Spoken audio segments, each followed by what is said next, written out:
Welcome back to Boilers and Beyond. I'm Jordan Jones. Purdue will take their number one AP poll ranking into another week after wins over Michigan and Michigan State. I'll give you my takeaways from the past week in Purdue basketball here today before answering a couple of questions. Then, Purdue takes on Penn State in what is potentially a key trap game spot before heading to Bloomington for the first of their two meetings against their rival this season. Purdue sits at 21 and 1 overall. They are 10 and 1 in Big 10 play. And look, let's be honest here, things could not be any better for Purdue right now. Just a remarkable spot they are in. Let's get into the action here real quick. If you don't already, be sure, get on Twitter and follow the show at Boilers Beyond. Pretty much constant talk there about Purdue sports, talking Purdue football, keeping up with news there, Purdue basketball, keeping an eye on what happens across the Big Ten. So come join the conversation on Twitter and be sure to subscribe. Wherever you get your podcasts, we've got plenty to talk about right now as we enter the latter half of the Big Ten schedule and into the postseason. So be sure to subscribe so that you don't miss anything. Purdue got another 2-0 week this week. Purdue's now won 8 games in a row. A week that I thought was going to be challenging. I really did. I looked at this week and I thought, man, just, don't go 0-2. If you go 1-1, that's fine. That's not a bad week. If you somehow go 2-0, all the better. And Purdue played fantastic this week. Purdue didn't have any issues this week. Purdue went to Ann Arbor, got a 75-70 win. Fantastic performance by Purdue's bench there.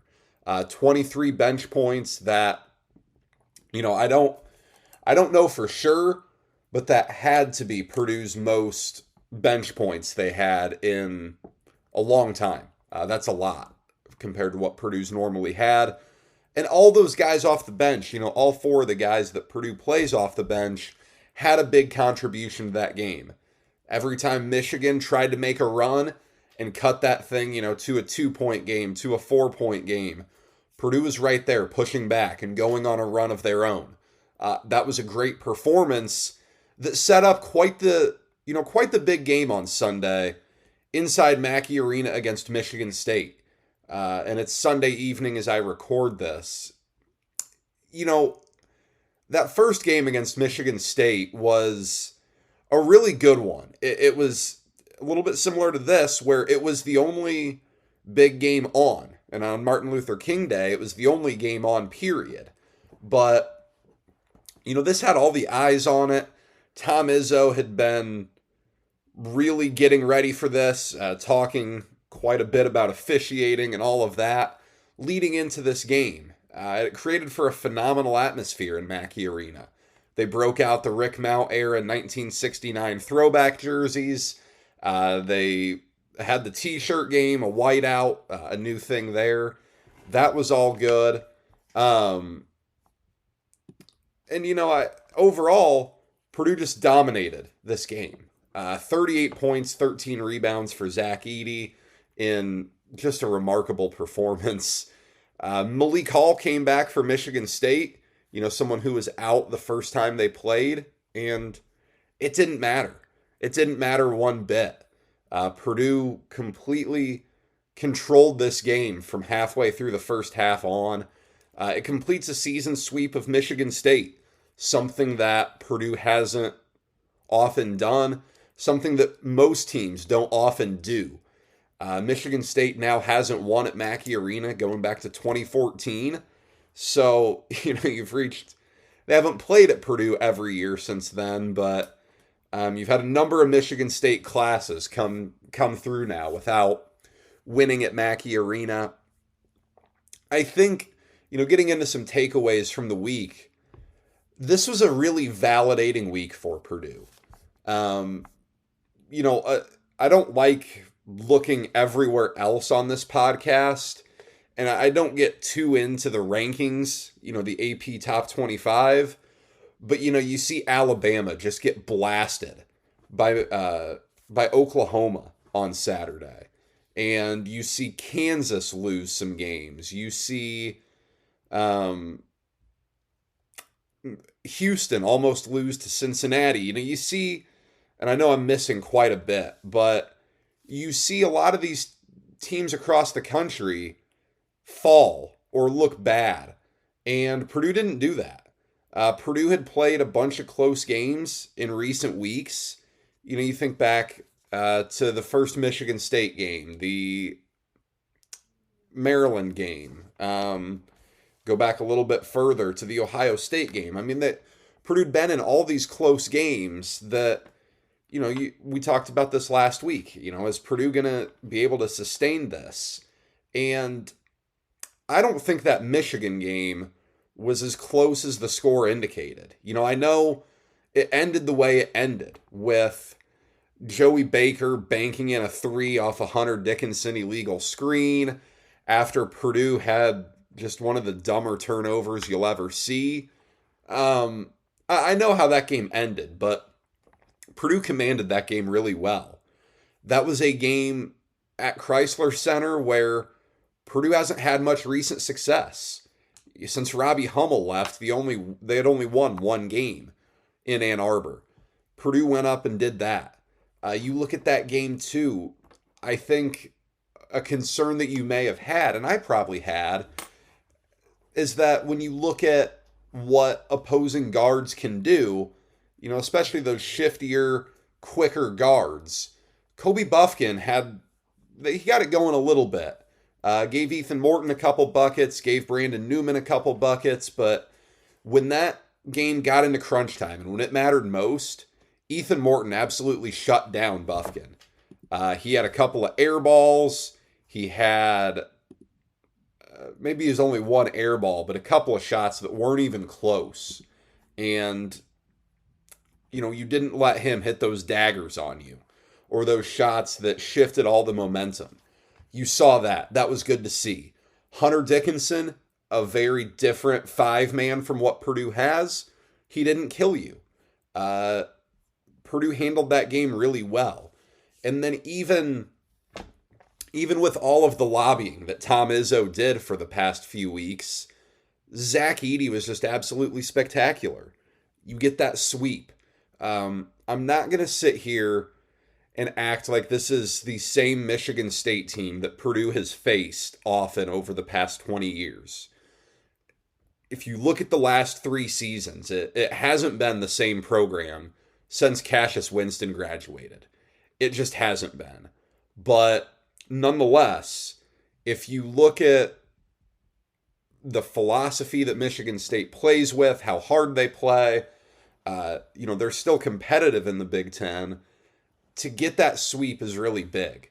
I thought it was a really good thing that Michigan State only got 2 offensive rebounds in the entire game.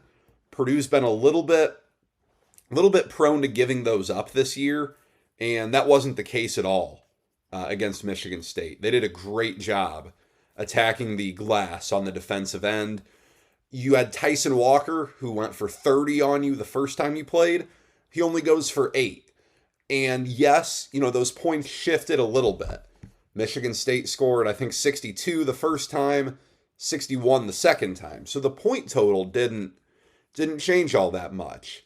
A.J. Hogard had a few more points. He made 7 free throws.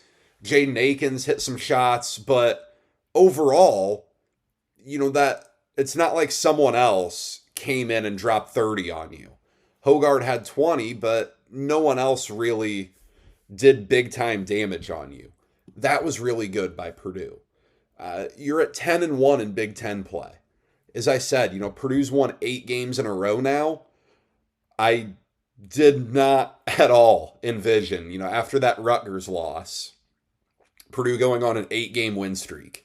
That just really doesn't happen in Big Ten play. This is so rare to see a team win 8 games in a row. You just have to be thrilled with that if you're a Purdue fan. I thought another good sign from this week was Purdue's bench. I talked about it a little bit in that Michigan game, but man, Purdue's bench was fantastic. And you start with David Jenkins Jr. He's kind of the story of the week. In the first half against Michigan, Braden Smith gets in some foul trouble.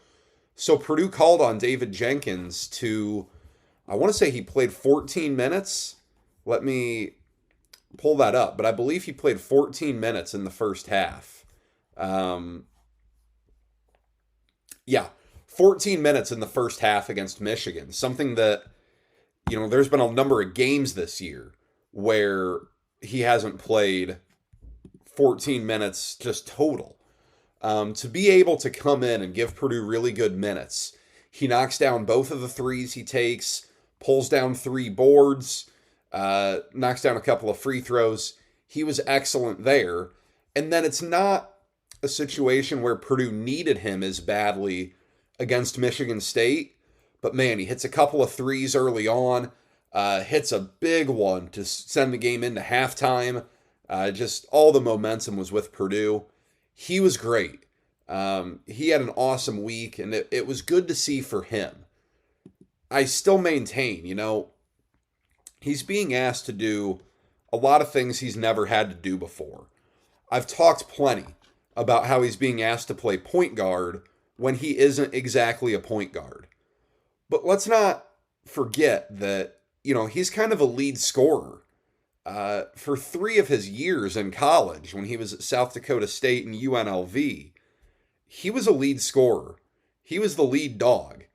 Now he's in a spot at Purdue where even after all of this, this big week, I mean, he's still not scoring much. He's scoring 3.5 points a game. I mean, it's not like he's doing what he's used to doing, but credit to him. He is completely bought into this. In his media availability after the game, both on the radio with Rob Blackman and in his press conference, he kept reiterating that, I'm on the number 1 team in the country. This is awesome. And that's a great attitude to take. That's not easy to do. It's not easy to take a backseat role, but every time Purdue really needs him, he steps up. And if he can continue knocking down threes when they're open, can continue being just a solid presence to back up Braden Smith, then man, you're getting everything you could ask for from this guy. Just great stuff from him. It was awesome for Trey Kaufman-Renn to see some of those shots fall this week. Goes 4 for 4 up at Michigan, has 8 points, makes a couple of baskets against Michigan State, who he really struggled against just a couple weeks ago. A really good week for him.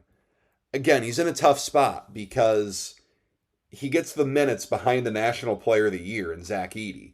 Or at least, as of now, the guy who looks like he's going to be the National Player of the Year. So it's not like he's getting into the rhythm real easily.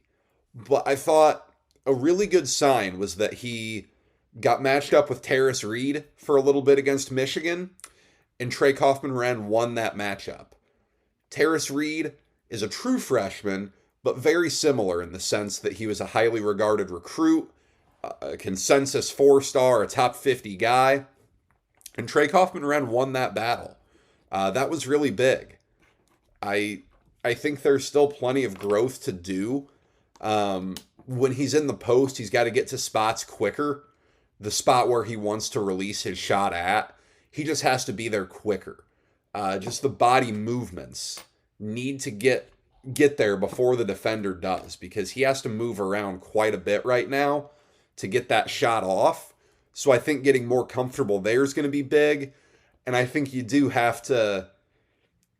him to be a little bit more willing of a passer, because right now, I don't know if these numbers even exist, but the number of times the ball goes into the post to him, man, he doesn't pass out much. I don't know how many of his post-up touches end in a pass versus a shot, but I'm guessing he shoots a whole lot more than he passes. So just letting the game come to him a little bit, I think, is still an area where you'd like to see some improvement, but a really good week for him to help build some confidence.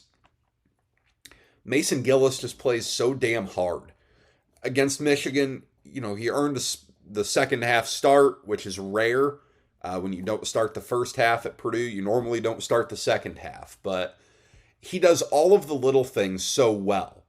This is a Purdue team that, as a whole, I think has great attention to detail, that does a lot of those little things very well. Mason Gillis embodies that. I don't like to look at plus minus too much to draw value. It's always an interesting stat, but it's not perfect. It's not one size fits all. Mason Gillis was a plus 13 at Michigan. That makes a lot of sense. From what you saw, from what you felt, that made a lot of sense. He brings great value to this team. It's not a knock on Caleb First either. I know I said this last week, but Purdue's getting 40 minutes of really high-level energy, of really good effort, really good execution, just the basic things done very well from its 4 spot. And, Purdue's force position, the 4 position's been interesting. You've had big-time offensive guys like Robbie Hummel and like Vincent Edwards in that role at Purdue, but you've also had, Grady Eifert, Mason Gillis, Caleb Swanigan kind of played that role his freshman year. So that's not necessarily a concrete role for Purdue, but the guys they have playing the 4 right now are doing an excellent job at doing what they need to do. And then, Brandon Newman he's a roller coaster. There are a lot of ups and downs, but man, when he knocked down those 2 free throws, when Purdue absolutely needed them, late at Michigan, a 1-and-1 when Purdue was up 3 with 5 seconds left, it was perfect. He did what he needed to do, knocked down the shots, and sealed the deal for Purdue. A great week from the bench, and something that I don't know that you're going to get regularly, but I think it's good to know that it's possible for the bench to come out and really have a solid performance the way they did this past week. Of course, the bench having a great week is great, but this team is what it is because of Zach Edey. And I just hope that everyone is appreciating this to the fullest level that you can, because what he's doing right now is truly unbelievable. Purdue's had some really good players in recent years. You just look at the Matt Painter era alone.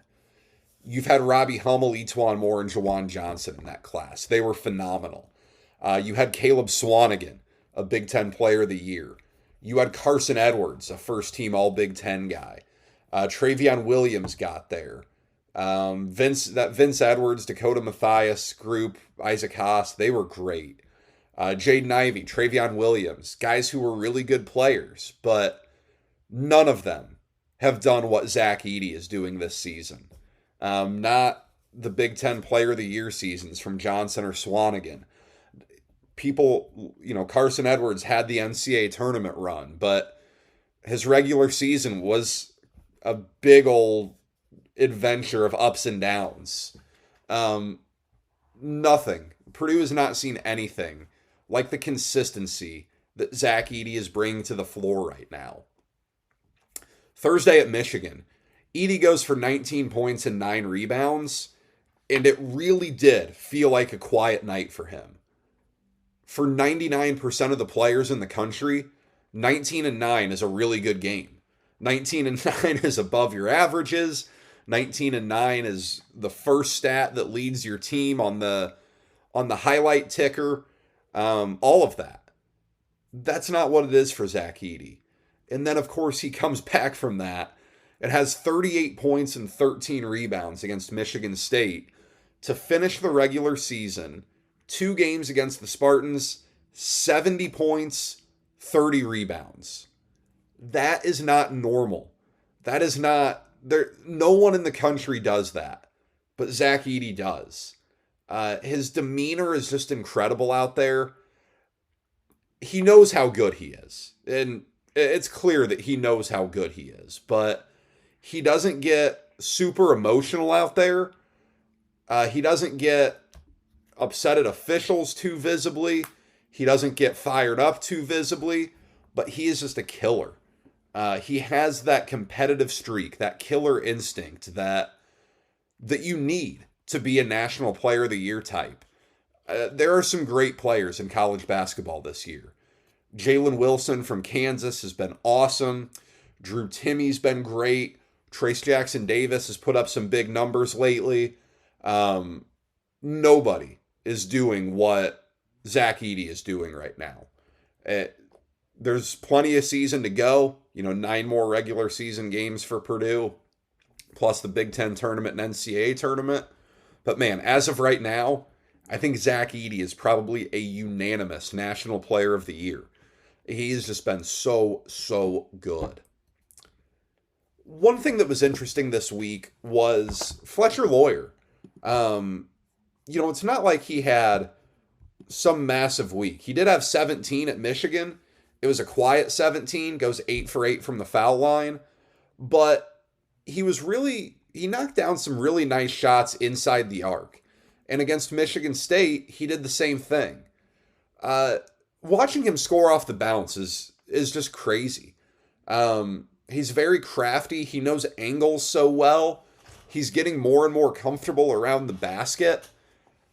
Let's see what he's at right now. Right now, on the season, he's at 281 points. This guy's going to score a hell of a lot of points at Purdue. Just averaging 12.8 right now, that's really good for a freshman. I don't know if he'll ever be the type that averages 20 a game, but man, he is going to score a ton. His productivity is just really, really good. Purdue's getting a ton out of him, and just the amount of room he has to grow, he's going to be an awesome player. This was a great week for Purdue. They're not perfect. They certainly are not perfect as we sit here right now. Yes, they're 21-1. But, fans do what fans do, and they want to nitpick. So sure, if you want to nitpick right now, early on in that Michigan game, the game was just going way too quickly. Purdue had some turnovers. Those are an issue at times still. Purdue does turn the ball over a little too much sometimes. That leads to transition, where I don't know that Purdue has a great transition defense. Michigan State certainly got out in transition more than Purdue would have liked. But if you turn that around, Purdue's half-court defense has been really good. I saw a stat earlier where if you just look at Big Ten play, Purdue has the most efficient offense and defense in the Big Ten. That's pretty good. The defensive improvement. Right now, Purdue's 17th nationally at KenPom in defensive efficiency. That's pretty good. They're 4th in offense. So, an adjusted margin, they're sitting right there 4th overall in the country. That's pretty good.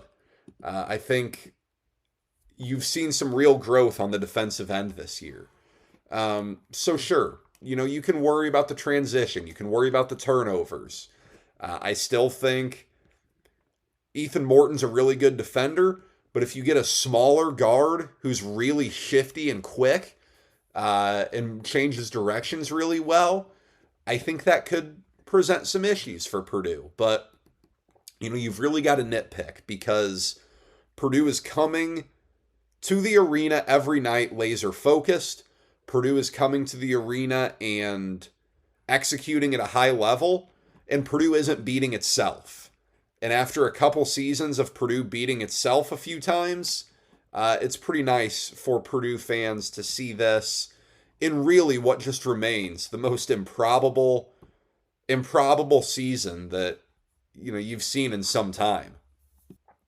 I did have one question this week that I wanted to get to. What's the likelihood that Purdue gets a 1 seed in the NCAA tournament? And looking at the remainder of your schedule, what games can't Purdue lose if they want to get a 1 seed? And I thought it was an interesting question. As of right now, I think Purdue's in awesome shape in regards to being a number 1 seed. You look at most of the brackets out there right now, and I think most of them have Purdue as the number 1 overall seed, which would be great for Purdue because that means they are in the South region. They would choose the South region because the Sweet 16 Elite 8 would be in Louisville. It's not been too long since Purdue played in the Sweet 16 Elite 8 in Louisville, and they certainly had the crowd edge, to say the least, against Tennessee and Virginia. So, yeah, that would be great. And of course, it's something worth monitoring, as crazy as it sounds, that this team, as of right now, looks like a number 1 seed. Keep something in mind, though. It's entirely relative. It depends on what other teams do just as much as it depends on what Purdue does. I think from a resume perspective, they're in a good spot. I think they have the most quad 1 wins of anybody, maybe tied with Kansas, but they have a lot of quad 1 wins. Their 1 loss was in quad 1. Hopefully for Purdue, Rutgers can stay in that top 25, I think, in the net. But I think Purdue's going to lose a few more games, but they have some wiggle room here.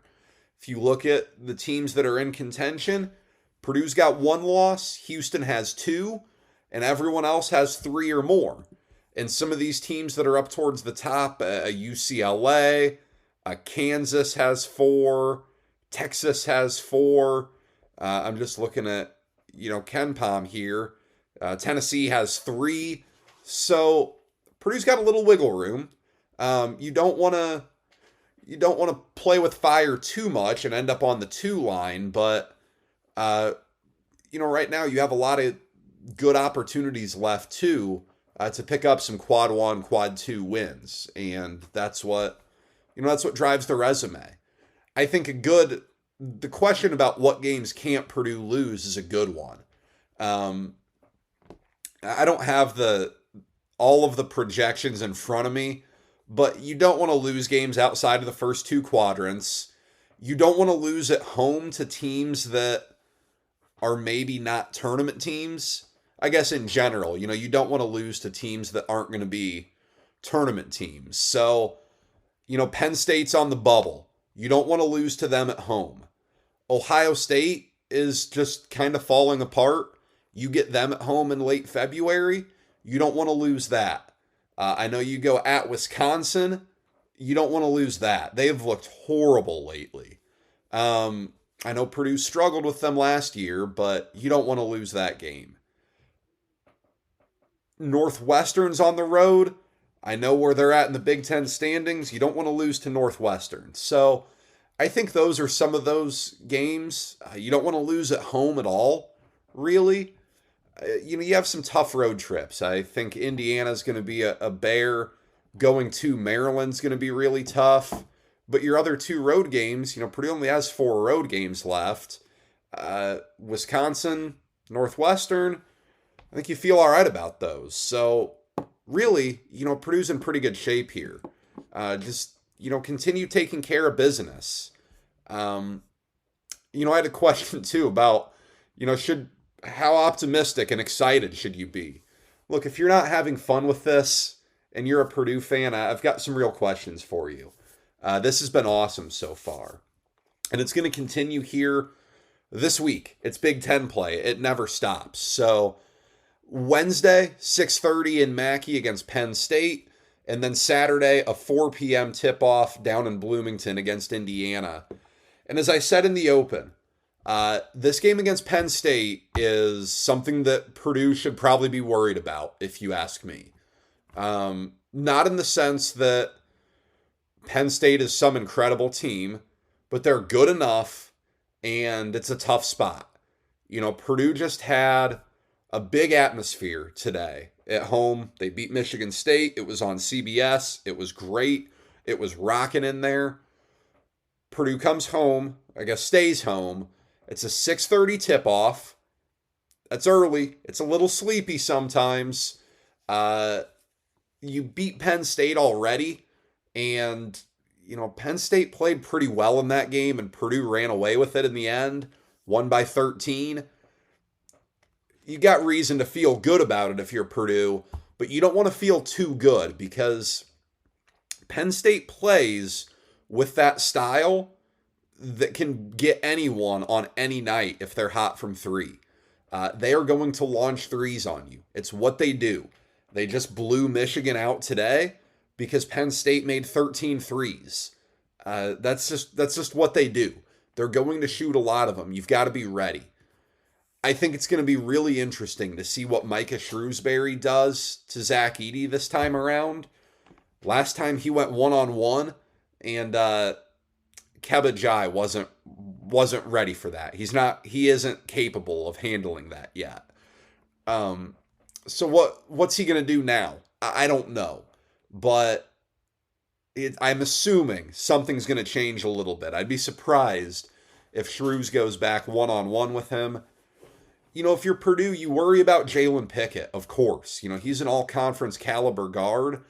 But you can't worry about him so much that you let one of the other guys go and bury 4 threes on you. A Seth Lundy, an Andrew Funk, a Miles Dredd. Those are the guys you got to be worried about too. The Wilcher guy doesn't do a ton, or Cam Winter, right? Winter, I think. Nonetheless, you can't let one of the other guys for Penn State just go crazy on you. You just got to be ready to play. And it's not going to be the easiest spot. Everyone in the world knows what's coming up on Saturday. It is going to be the talk of Indianapolis sports radio all week. It is going to be the talk of Twitter all week. It's been going on for weeks now. It's Purdue, Indiana. And you have a number of guys that are really looking forward to this. Last year, Purdue didn't play great against Indiana. They lost once and narrowly won at home. Braden Smith, Fletcher Lawyer, it's their first time. So it's a look-ahead spot. Purdue's got to be ready to go on Tuesday. Because if they're not, they could absolutely get beat. And that really changes the vibe when you're going down to Bloomington on Saturday for what should be a ranked versus ranked matchup for the first time in quite a while. Again, I'm recording this Sunday night, so I don't know that Indiana will be ranked in the AP poll this week, but I think they probably should be. It's going to be an awesome atmosphere. Again, the hype is going to be something else. It's going to be a real buzz across the state of Indiana this week about that game. Those of you who have listened to this show for a while, you know that I'm about as much of a state of Indiana guy as it comes. So, I love this game. I love this rivalry. I love what it is. It's going to be awesome. Saturday's going to be a lot of fun. Indiana's been playing well lately. I know when I say that on this show, sometimes the reaction isn't great, but it's true. They've won 5 games in a row. They have played very well in a lot of those. Now, they almost had a loss to Minnesota mixed in there that was weird, but as a whole, they're playing really well. I'll be interested to see. They have a trip to Maryland on Tuesday. That's going to be tough. Maryland plays really well at home, and Indiana generally is a much better home team than road team. Most teams are. That's not out of the blue, but Indiana kind of specifically, they are a much better home team than road team. Of course, that doesn't do Purdue any favors because they're playing at Assembly Hall on Saturday. Trace Jackson Davis is playing really well. 20 points, 10 boards a game. He's had some really big games, but, with him and Edey, how's that going to go? I do think Zach Edey's abilities on defense could be interesting there, especially if he can keep Trace Jackson Davis in front of him. How does Purdue handle him? Do they double? I'll be interested to see that. Indiana's a decent three-point shooting team. They have guys who are shooting it well. Miller Kopp, Tamar Bates, Trey Galloway. They don't shoot a ton of threes.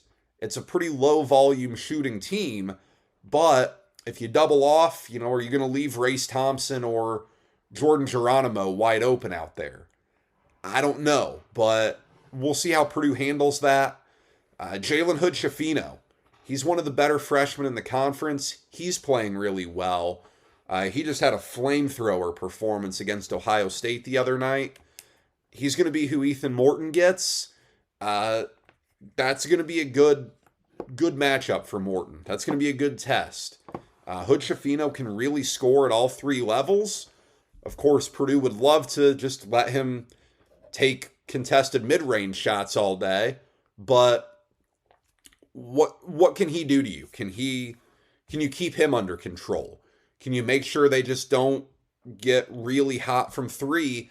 And then, something to keep an eye on is Xavier Johnson.